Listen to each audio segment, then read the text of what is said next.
professor Valdir Sintra de Jesus. É um prazer tê-lo aqui com a gente, professor, e poder, a gente conversou um pouquinho anteriormente, né? E agora o tema continua sendo propriedade intelectual e clima, conhecimentos tradicionais e cultivares, porém, o professor Valdir vai apresentar para vocês o potencial impacto das mudanças climáticas na agricultura. Justamente, ele vai colocar uma visão mais ampla, que inicialmente a gente tinha pensado, né, em falar sobre bioadaptação, mas ele preferiu trazer um foco mais abrangente, e eu acho que isso é muito importante e está um pouquinho vinculado com o que foi falado anteriormente. Passo para você a palavra, professor Valdir, se apresente primeiro, seu mini currículo brevemente, para as pessoas saberem da sua instituição, e pode iniciar a sua apresentação. Se tiver algum problema de compartilhar a tela, nos avise, por favor. Ok, estão me escutando? Então, inicialmente, né, eu gostaria de agradecer aí à Associação Brasileira de Propriedade Intelectual, a Cecília, né, pelo honroso convite que nos fez, e já te agradeço, né, Cecília, por toda a gentileza aí nas tratativas, né? Então, muito obrigado. Para mim é uma satisfação e uma honra estar participando deste curso de verão. Bom, com relação, né, eu sou engenheiro agrônomo, um mestrado e doutorado aí na área de fitopatologia, ou seja, doenças de plantas. Durante 10 anos fui professor na Universidade Federal do Espírito Santo, e faz 10 anos que eu sou professor aqui na Universidade Federal de São Carlos. A gente tem, com relação ao assunto impacto das mudanças climáticas, né, ligado aí diretamente à agricultura, é um tema que a gente vem trabalhando aí há praticamente 20 anos. Então, a ideia nossa aqui é humildemente apresentar algumas coisas, inclusive alguns resultados de pesquisa que a gente tem obtido, e mais ainda, né, dar um contexto geral para estimular, né, a discussão acerca deste importante tema, e também, já de antemão, a gente se coloca à total disposição, né, dos participantes do curso, tanto para nos contactarem depois, se quiserem estabelecer parcerias, estamos aqui à total disposição. Então, mais uma vez, muito obrigado, Cecília. Vou começar o compartilhamento aqui. Então, vamos discutir aí, né, como já mencionamos, alguns aspectos do potencial impacto das mudanças climáticas na agricultura. E aqui nós já deixamos nosso e-mail, né, para que vocês tenham acesso, nos contactem, e estaremos sempre à total disposição. Então, só mostrando um pouquinho a respeito da Universidade Federal de São Carlos, nós estamos aqui no estado de São Paulo, temos 4 campi, né, o primeiro campi aí da década de 70, na cidade de São Carlos, depois, por incorporação do antigo Instituto do Açúcar e do Álcool, foi criado o campus de Araras. Com a expansão das universidades federais, foi criado o campus na cidade de Sorocaba, e em 2013 foi criado o campus Lagoa do Sino, que é onde a gente tem atuado, que é oriundo da doação, né, de um ex-escritor, que era o Raduan Nassar, para que aqui fosse implantado a universidade. Aqui uma vista aérea, né, do nosso campus, ele foi implantado dentro de uma fazenda altamente produtiva, então uma fazenda aí de 643 hectares, então realmente são coisas aí excepcionais que às vezes acontecem, né? Eu participei, inclusive, da mensuração do valor dessa fazenda, e na época era mais de 10 milhões de reais que foram doados para implantação do nosso campus, dentro de uma região extremamente interessante, onde nós temos o maior PIB agrícola do estado de São Paulo está aqui, porém o menor índice de desenvolvimento humano também está aqui. Então, a desigualdade é muito grande, e aí a ideia é a gente poder aí contribuir humildemente para o desenvolvimento da região. Então, dentro da proposta que a Cecília nos fez, né, a ideia, nós vamos abordar rapidamente alguns aspectos aí, só para uniformizar as informações sobre mudanças climáticas, cenários, E, em seguida, vamos aí realmente abordar o potencial impacto dessas mudanças na agricultura, e que envolve aí zoneamento, alguns aspectos fisiológicos, doenças e pragas, uso da água e, por fim, né, algumas possibilidades de ação e, mais ainda, quais são as oportunidades que nós temos dentro desse setor para lidar com esse importante assunto que são as mudanças climáticas. Então, quando falamos aí de mudanças climáticas globais, né, existem diferentes termos utilizados na literatura, praticamente como sinônimos, né? Então, mudanças climáticas, aquecimento global, mudança do clima, alterações climáticas, todas elas dizem respeito ao quê? A variações do clima, seja em escala global ou regional, ao longo do tempo, né? Então, mudanças de temperatura, precipitação, umidade relativa, dentre outros, em relação a quê? Em relação àquelas médias históricas. Então, a instituição responsável, né, pelo estudo das mudanças climáticas é o painel intergovernamental de mudanças climáticas, em que se tem pesquisadores do mundo todo envolvido, e que esse painel, a cada intervalo de tempo, ele lança os relatórios com base no que está acontecendo em nível mundo. Então, já de antemão, a gente estimula, né, aqueles que tiverem interesse no assunto de consultar o site do IPCC, que é extremamente didático, instrutivo, tem-se diferentes materiais disponíveis para download, inclusive palestras, e esse aqui, né, foi o último relatório publicado no dia 20 de março, agora com algumas projeções, né? Então, aqui só demonstrando materiais que estão disponíveis lá e que normalmente a gente consulta para que a gente possa avançar dentro da nossa temática. Um ponto importantíssimo quando a gente trata de potencial impacto, né, são questões relacionadas aos cenários, às projeções, né? Então, a gente tem diferentes cenários que podem ser utilizados e, obviamente, diferentes resultados em função do modelo que se aplica, né? Aqui, então, essa árvore aqui tem a ideia de demonstrar, primeiro, nós podemos tratar, né, em escalas global ou regional, e temos cenários, que é o cenário A, que ele é considerado mais pessimista, e o B, um cenário mais otimista. E aí, pessimista, otimista em relação a quê? As atitudes, as ações, em termos de aumento ou não da população global, em termos de economia, né, de justiça social, questão aí de implementação ou não de tecnologias, uso da terra, energia, todas essas ações, dependendo da amplitude com que elas são tomadas, eu posso gerar uma melhoria, uma redução, né, da questão dos gases de efeito estufa ou não. Aí, oriundo que a gente chama, então, de um cenário pessimista e otimista. Então, quando eu falar do cenário A, é um cenário pessimista. Se eu estiver tratando, né, e o B, otimista. Quando eu estiver tratando no número 1, diz respeito à escala global. Número 2, a escalas regionais. Obviamente que isso aqui, né, é mais para todos terem ideia, nós não vamos avançar nisso, eu também não sou especialista, né, relacionado a questões específicas de meteorologia, de física da meteorologia, mas a gente trabalha com essas projeções. E o porquê isso é importante? Né? Eu trouxe uma figura aqui do relatório de 2022 que demonstra, por exemplo, né, como pode ser a projeção no incremento da temperatura. Então, dependendo do cenário que eu utilizo, eu posso ter cenário que indica que eu terei aí, por exemplo, um aumento de 1,5 graus Celsius até 5 graus, né? E isso, obviamente, dependendo da amplitude, o impacto será muito maior. Então, um ponto importante que a gente gostaria de ressaltar aqui é sobre a questão da incerteza, né? O aquecimento global está aí, está presente.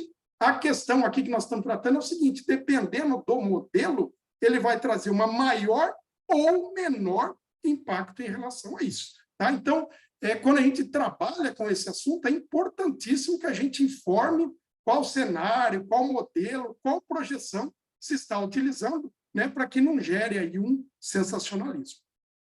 Semana passada, né, participamos, inclusive, junto à Fundação de Amparo à Pesquisa do Estado de São Paulo, dessa conferência, né, que foi um relatório síntese do IPCC e os desafios do Brasil, né, com 3 pesquisadores aí que fazem parte, são brasileiros e fazem parte do painel intergovernamental, né? Então, extremamente interessante. E só para vocês terem uma ideia do que o relatório da semana passada nos traz, né? Então, o futuro aí, né, projetado em termos dos impactos. Então, primeiro aqui, risco de perda de espécies, né? Então, dependendo do aumento da temperatura, vocês veem que a porcentagem de espécies que poderão ser extinguidas vai aumentando.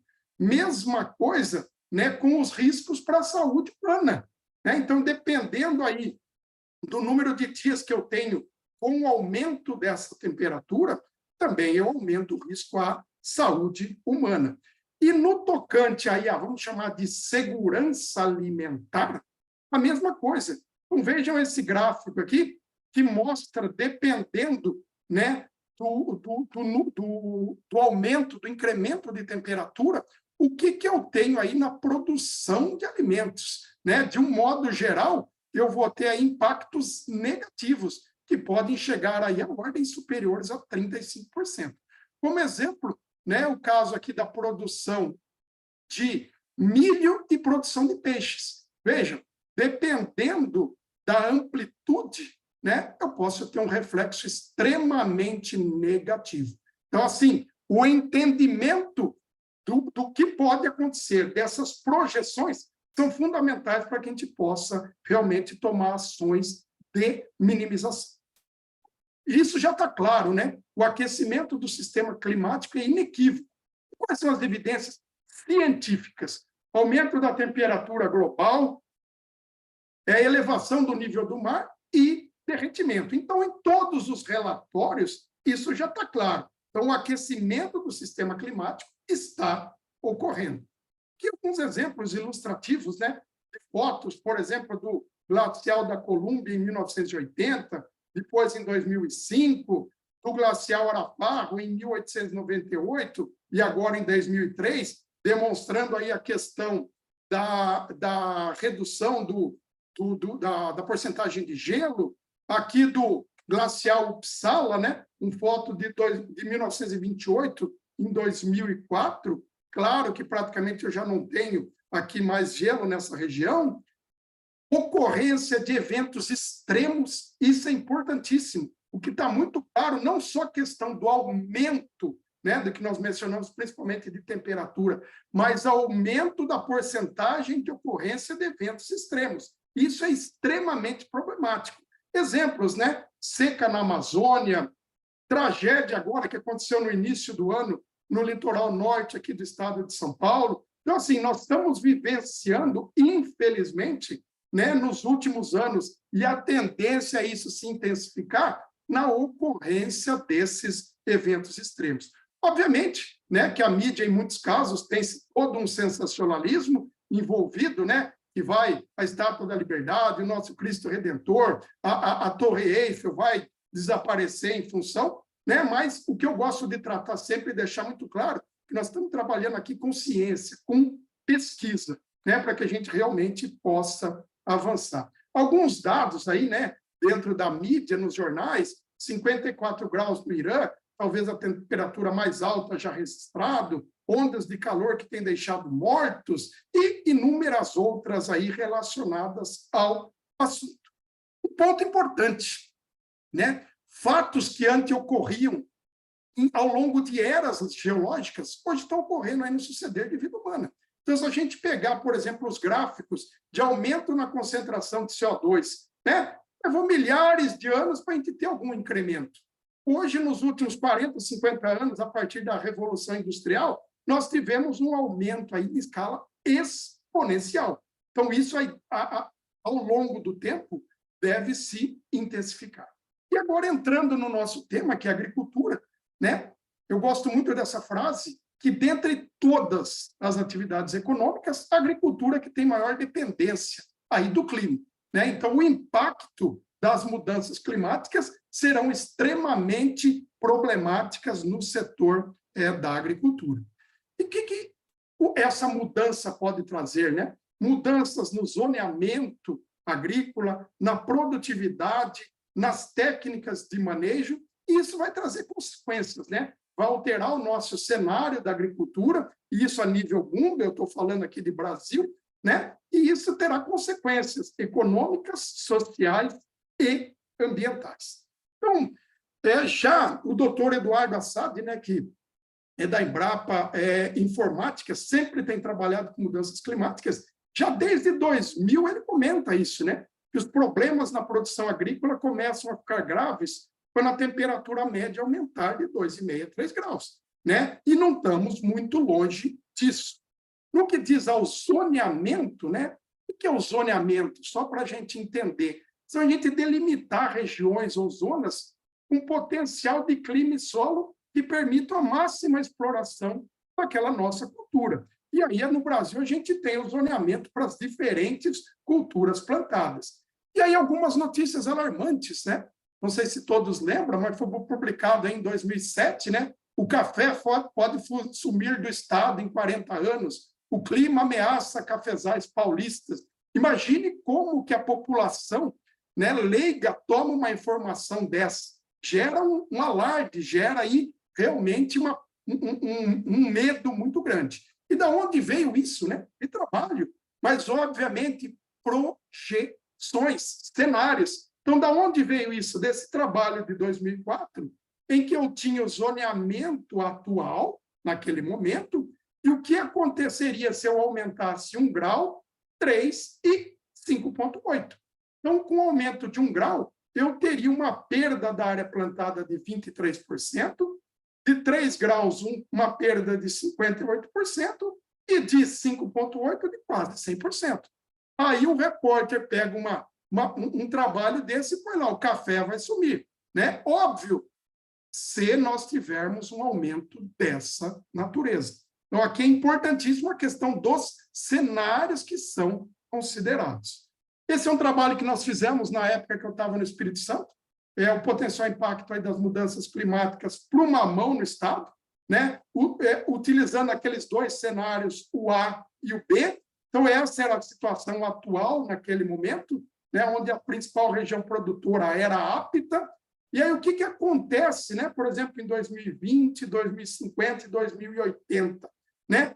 Diminui, na verdade, a área apta, que é azul, e aumenta o quê? Né? A área em que a irrigação é necessária. Tá? Então, qual que é a problemática disso? E depois nós vamos discutir. Teremos água para tal? Então, não é simplesmente um impedimento aqui por questões de clima, né? Mas o clima vai levar o quê? A necessidade de implantação de irrigação. Será que eu vou ter? Um trabalho feito aí para a questão da cana-de-açúcar, né? Mesma coisa. Né? Então, quando a gente pega nível Brasil, considerando aí os diferentes anos, a gente verifica que vai havendo um aumento da necessidade de irrigação. Tá? Então, mais para frente, a gente vai discutir um pouquinho dessa problemática.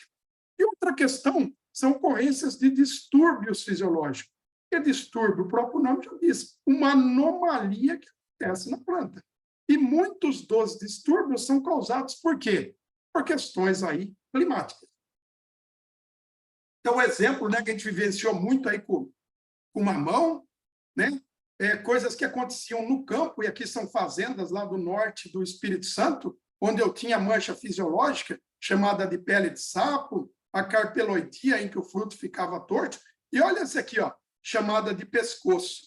E aí eu vou mostrar a diferença entre uma planta com o distúrbio e uma planta que não teve distúrbio. Olha que coisa linda, é isso que a gente quer, né? Uma planta de mamão dessa natureza. Olha o prejuízo que isso aqui traz para o produtor. Então, a ocorrência de distúrbios com as mudanças climáticas tendem a aumentar. E aqui um outro exemplo em cafeeiro, né? Florescimento fora de época, abortamento de flores, frutos com desenvolvimento e maturação precoce. Isso traz uma implicação direta no quê? Na qualidade do café. Então, isso aqui é extremamente prejudicial. É isso aqui que nós queremos, né?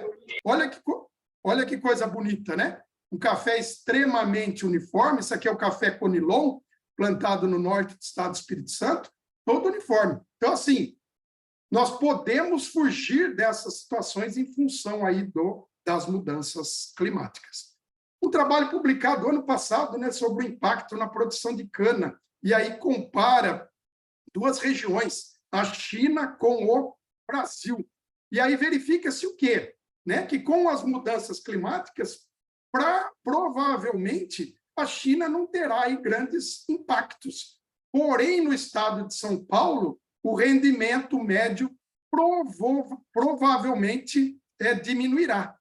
E os rendimentos mínimos ainda mais fortemente. Então, quando a gente compara, né, com base nesse trabalho, a produção de cana no Brasil apresenta um risco climático muito maior comparativamente a um outro produtor, que é o sul da China. Algumas questões aqui no setor hortícolas, né, hortifruti, né? Por exemplo, na região sudeste, chuvas mais intensas, concentrada, tempestade, período de secas irregulares, tudo que a gente vem vivenciando, geadas, né? Ano passado, só para ter uma ideia, a região que eu estou aqui é uma das mais frias do estado de São Paulo. Então, planta-se trigo. O próprio trigo sofreu com geada no inverno, né? Então, olha a amplitude que a gente está tendo. Possíveis impactos, né? Plantio e colheita no verão, chuva, aí afeta a qualidade, umidade excessiva, ocorrência de doenças, secas, geadas, interferindo aí na quantidade e qualidade da produção. E uma área que, né, a gente tem trabalhado pela nossa formação como fitopatologista em doenças, né? E aí, certamente, as mudanças climáticas vão alterar aí o atual cenário fitossanitário. Então, certamente, no futuro próximo, isso a gente já tem visto nos nossos trabalhos, ocorrerão mudanças, né, aí na importância relativa de cada doença. E nós vamos mostrar alguma coisa. Então, a ocorrência de epidemias no campo não é a regra geral. Se fosse, a gente não teria agricultura e teríamos um problema sério de suprimento de alimentos. O principal fator que impede a ocorrência dessas epidemias é o clima. E aqui, só para quem não é da área, né, para entender um pouquinho, para que eu tenha doença, eu preciso de 3 fatores, que é o que a gente chama do micro-organismo, da planta, ela tem que ser suscetível, e o ambiente favorável. Se eu tiver um micro-organismo, se a planta for suscetível, mas o ambiente não for favorável para o desenvolvimento daquele micro-organismo, eu não tenho doença, tá? E aí, com as mudanças climáticas, o que poderá acontecer para cada doença? Algumas não sofrerão impacto alguma, outras aumentarão de importância e outras diminuirão.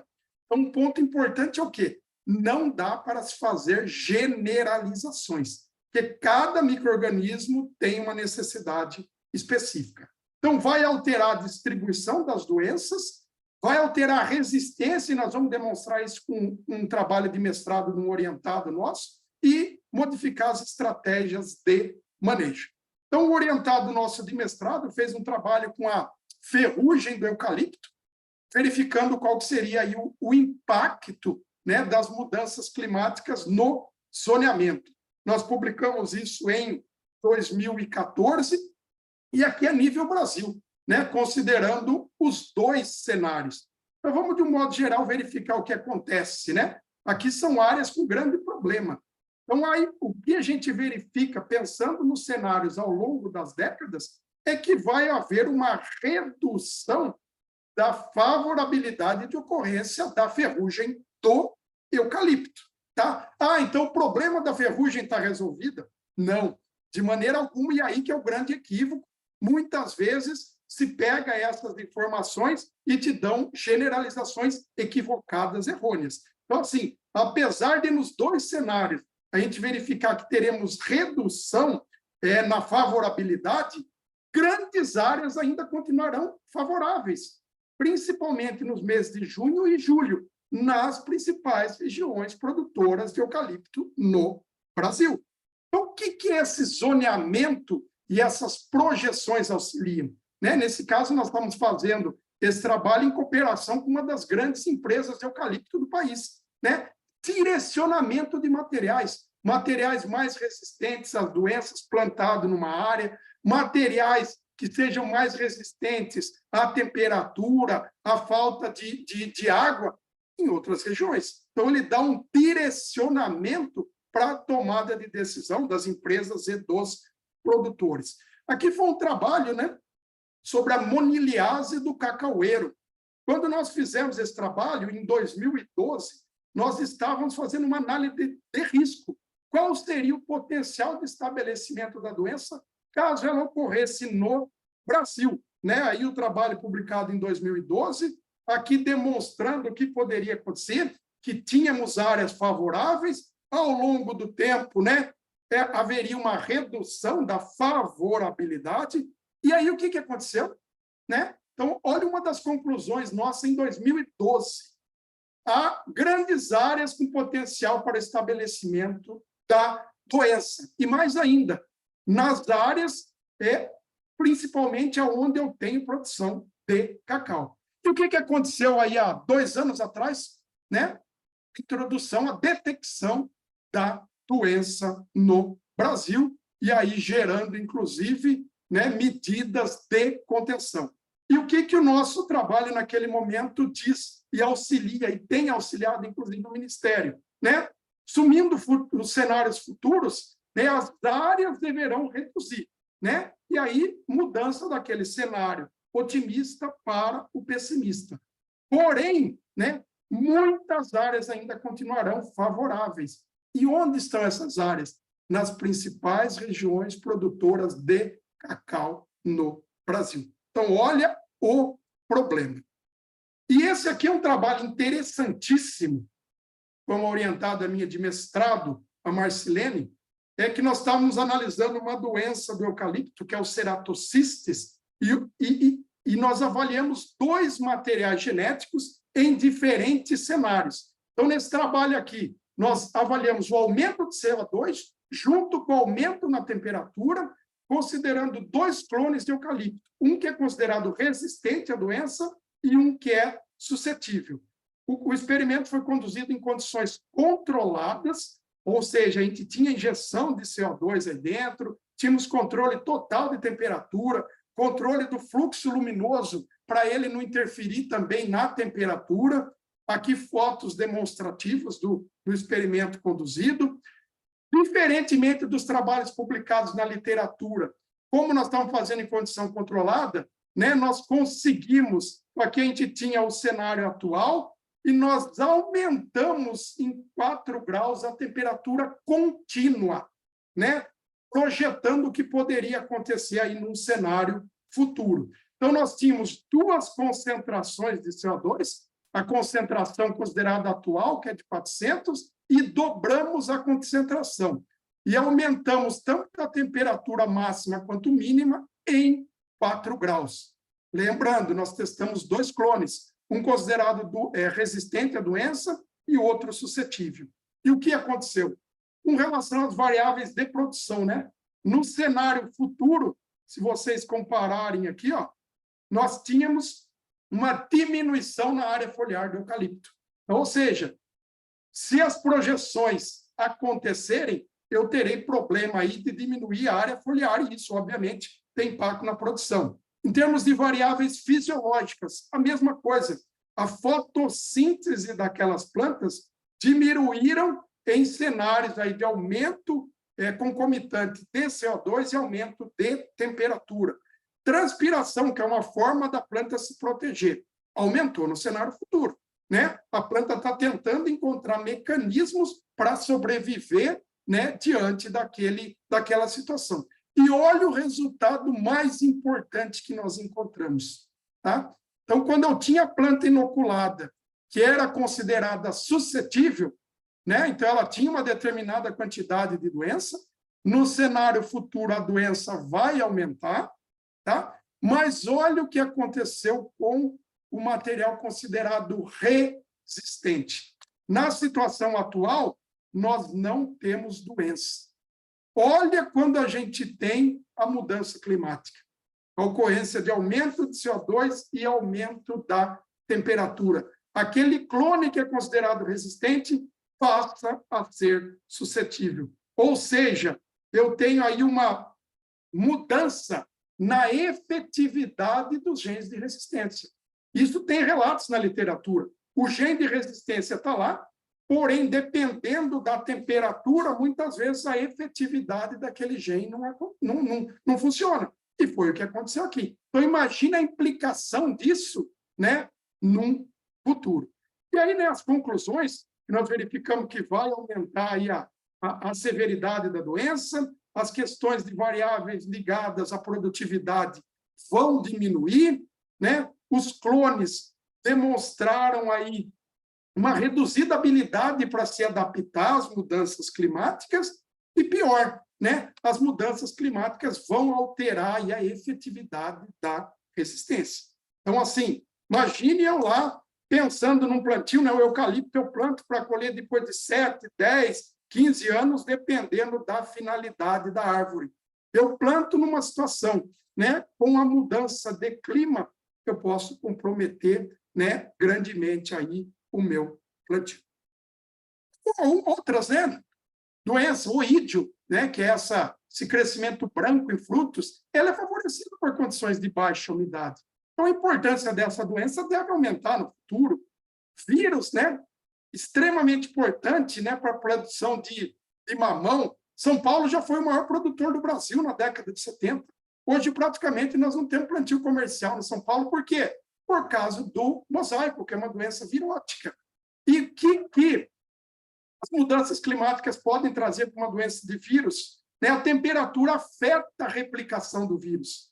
Se ela afeta, eu tenho diminuição da expressão dos sintomas, mas a doença está lá. Então, nesses dois casos, são doenças consideradas pela legislação que eu tenho que arrancar a planta doente.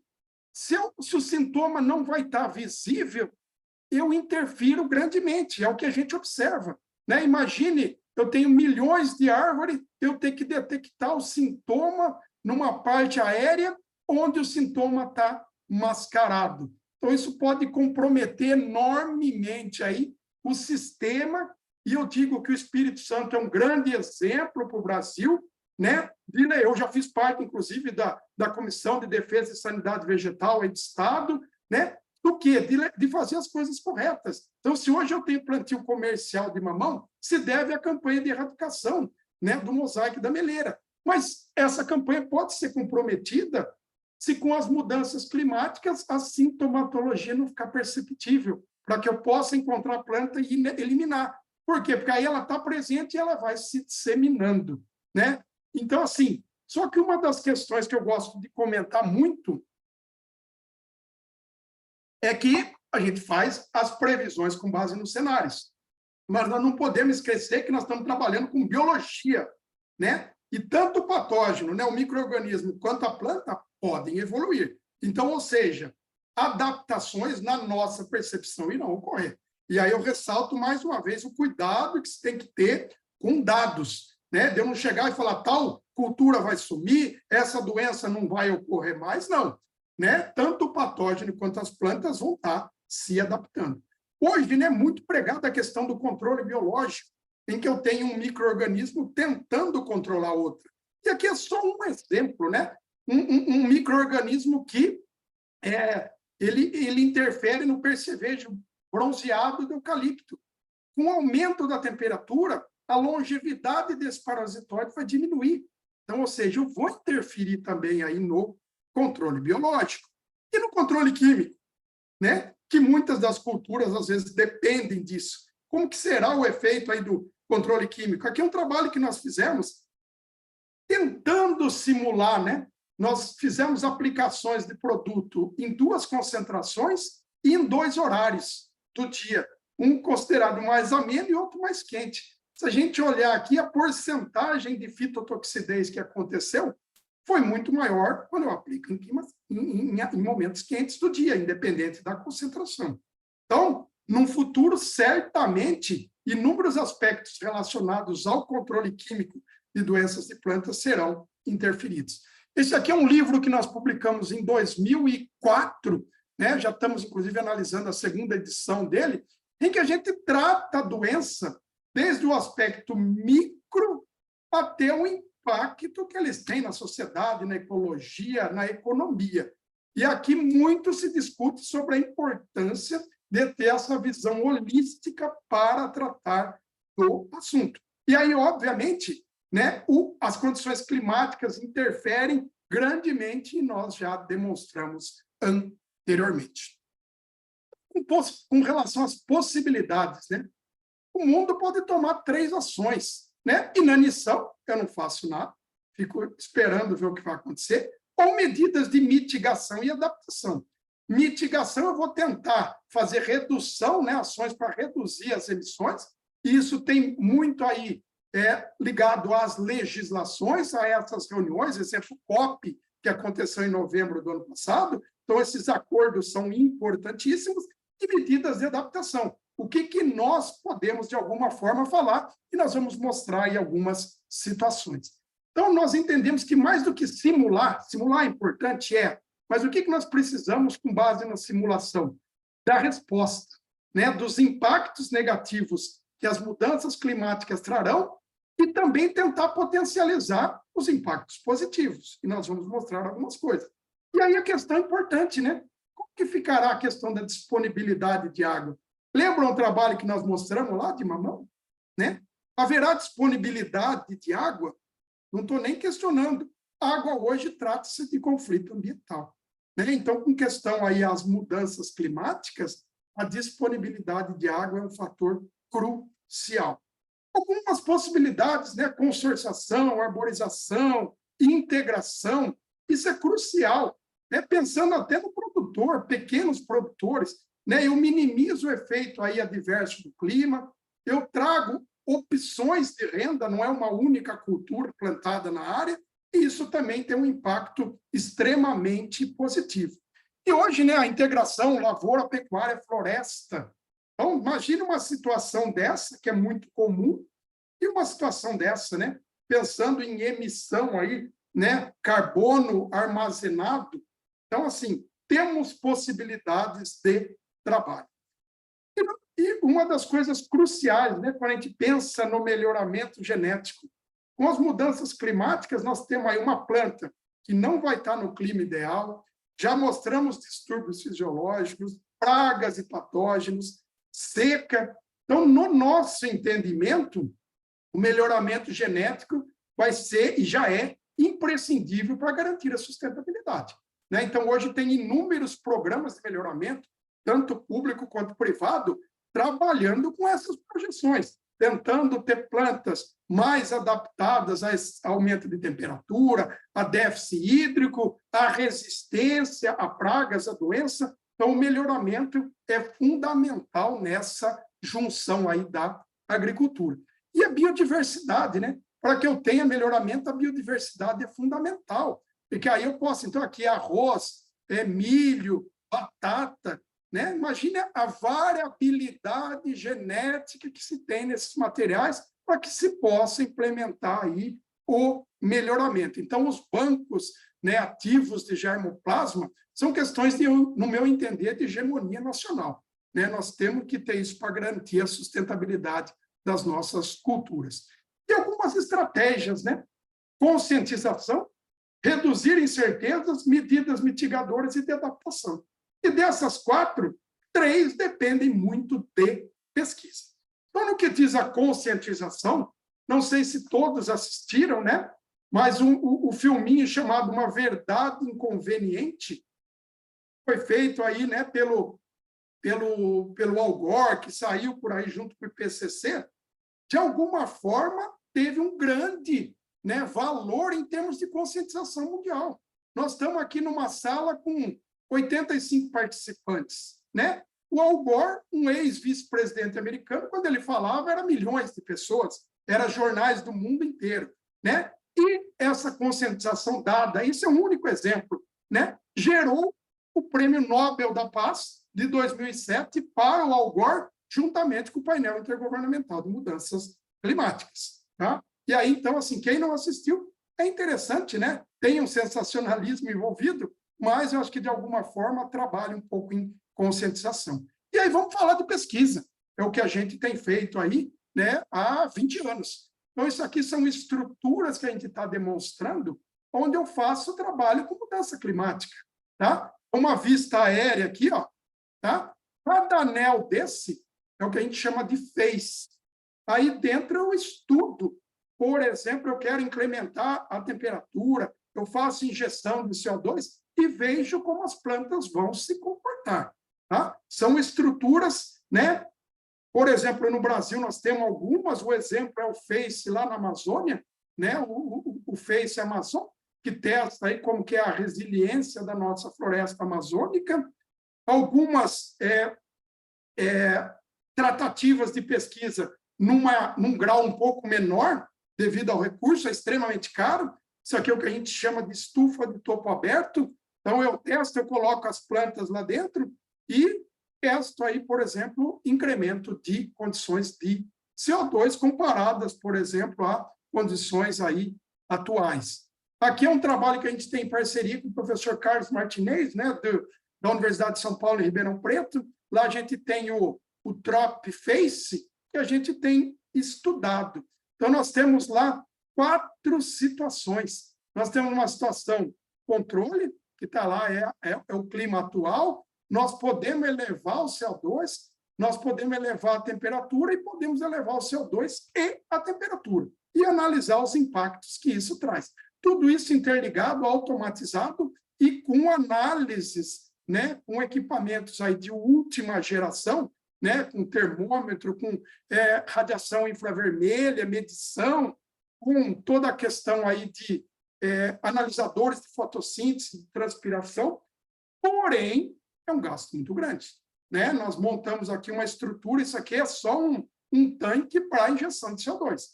Então, demanda muito recurso para a gente conseguir conduzir. Né? E aqui, os estudantes trabalhando e a gente analisando. No Espírito Santo, nós criamos, né, em 2010, o Núcleo de Estudos aí de Mudanças Climáticas. Aqui nós temos as estufas, né, onde eu posso fazer dentro as estufas de topo aberto, e aqui que foi conduzido aquele experimento que nós mostramos de ceratocistes em eucalipto. Outras coisas importantes do assunto são publicações, eu pus algumas aí, inclusive que a gente tem capítulos escritos, né, mas auxiliam eventos, e aqui eu coloquei como primeiro, né, esse curso de verão que nós estamos fazendo. Mais uma vez, parabenizo a todos os organizadores, né, porque discutir a temática dentro de um grupo extremamente seleto, né, de representantes aí dos países lusófonos é importante. Quem sabe a gente cria, inclusive, uma rede internacional para trabalhar, né, uma rede internacional de análise do potencial impacto das mudanças climáticas nos países lusófonos, né, e aí eu estou à disposição para a gente possa trabalhar em algo assim.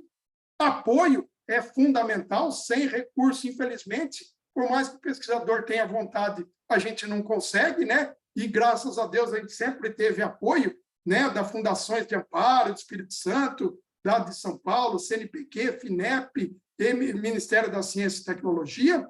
E agora umas oportunidades, né? Para fechar, nós vamos tratar disso. Então, todo mundo já ouviu falar, né, do ESG, e, no caso do agronegócio, envolve ações aí em toda a cadeia, desde ações no campo até as agroindústrias. E aí, assim, nós temos todas as nossas ações, tem que estar ligado com o quê? Responsabilidade ambiental, social e de governança. Quando a gente fala do ESG, o que é isso? Tá? É um termo já antigo, que nada mais é do que a sustentabilidade. Que eu tenho os pilares econômico, social, ecológico e ambiental. Né? Então, assim, são as ações que eu posso fazer, né, minimizando problemáticas e respeitando. Então, aí uma das grandes oportunidades é com relação ao mercado de carbono, né? A agricultura de baixo carbono. Isso hoje tem muitas empresas, algumas, inclusive, eu participei de um seminário ano passado com os 1000 maiores produtores do Brasil, e muitas empresas entraram nisso para minimizar o problema delas, né, para gerar carbono zero nas suas ações, porém, hoje elas estão enxergando que aquilo lá é um negócio, às vezes, maior do que o próprio negócio que elas tinham anteriormente. Então, estão expandindo empresas para tratar desse assunto. E algumas questões que têm sido colocadas, né?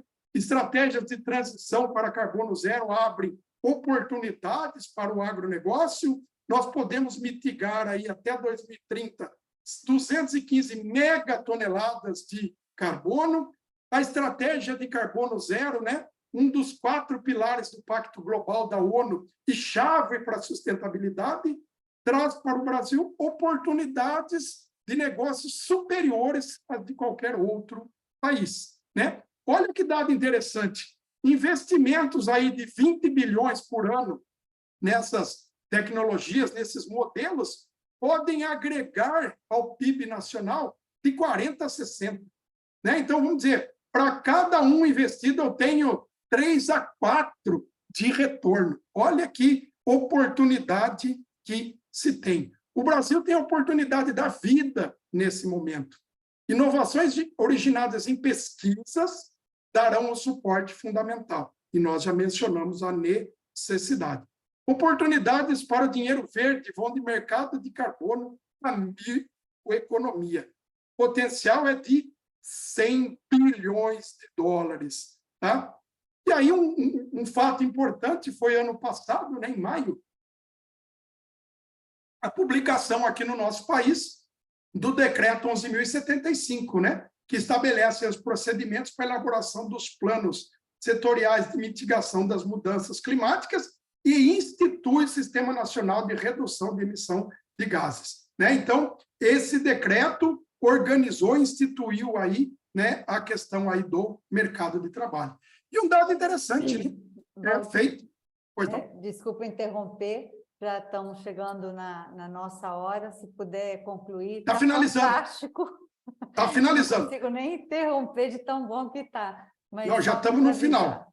Obrigada. Então, assim, para minimizar, por exemplo, leite zero, se eu plantar 52 árvores de eucalipto, eu compenso, né? E o crédito de carbono foi o primeiro ativo ambiental que se tornou ativo financeiro. Agradecimentos a todos os nossos estudantes. E a frase para fechar, né?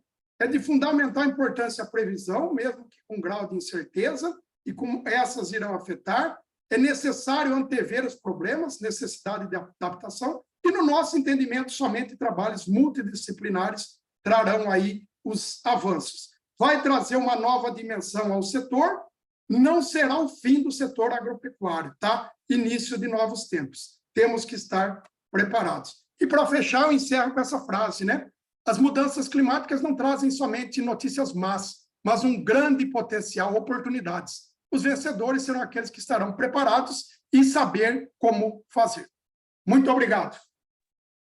Muito obrigada a você, excelente apresentação, e realmente os desafios são grande oportunidade, é só saber enxergar o copo cheio, né? O meio copo, ele é mais cheio ou é mais vazio, né? Sempre mantendo o otimismo, e o Brasil tem um grande potencial. Você abordou todos os temas, superou a minha expectativa, porque tudo que era para abordar a agricultura, eu ia montar uma pergunta sobre cultivar, aí você falou do material genético e falou, né, justamente, eu estou aqui no Espírito Santo já tem 20 anos, e eu tenho visto várias apresentações da Encapere, aquele que você falou dos estudos do mamão e tudo mais. Me chama bastante atenção era isso, de que tem um esforço grande em novas cultivares, então eles têm registro para espécies de café mais resistente. Então, o que eu tenho visto é o seguinte, o zoneamento tem mudado. Então, se o conilon, que era mais resistente a altas temperaturas, era plantado em zonas baixas, ele está subindo a montanha, ele está dominando áreas da Serra da Mata Atlântica, que era da Arábica. E isso é importante porque você abordou tudo. Tudo que era para abordar foi abordado. Eu acho que só estou escutando assim, sensacional, excelente, assim. Sim, o material será disponibilizado, Christian, tudo no material. O mesmo professor Valdir poderá colocar, ou se não encaminhar para a BPI, que eles sobem a apresentação. Eu só tenho que agradecer, porque eu adorei a sua apresentação. Como a gente está avançado do tempo, eu vou pedir para que, se tem perguntas, coloquem no chat e convido para que você possa assistir a próxima palestra. E assim, você pode assistir, que agora vai falar sobre moda sustentável, e você pode ir respondendo qualquer pergunta que tiver no chat. Muito obrigada, professor Valdir, foi um prazer muito grande, e ficou a dica para todos os países lusófonos, viu, Isabela, se está presente, o Douglas Santos, que eu sei que estava por aí, de fazer uma parceria com países lusófonos, vai ser fantástico. Muito obrigada. E agora eu vou chamar... Eu que agradeço, Cecília. Eu até peço desculpa pela questão do tempo, mas eu tinha entendido equivocadamente. Para mim tinha se passado que era 45 minutos, e eu fechei com 44 e 40. Então, assim, peço desculpa disso. Mas estamos à disposição. Você foi praticamente quase 50 minutos de apresentação e foi fantástico. Então, por isso que eu não quis interromper de jeito nenhum.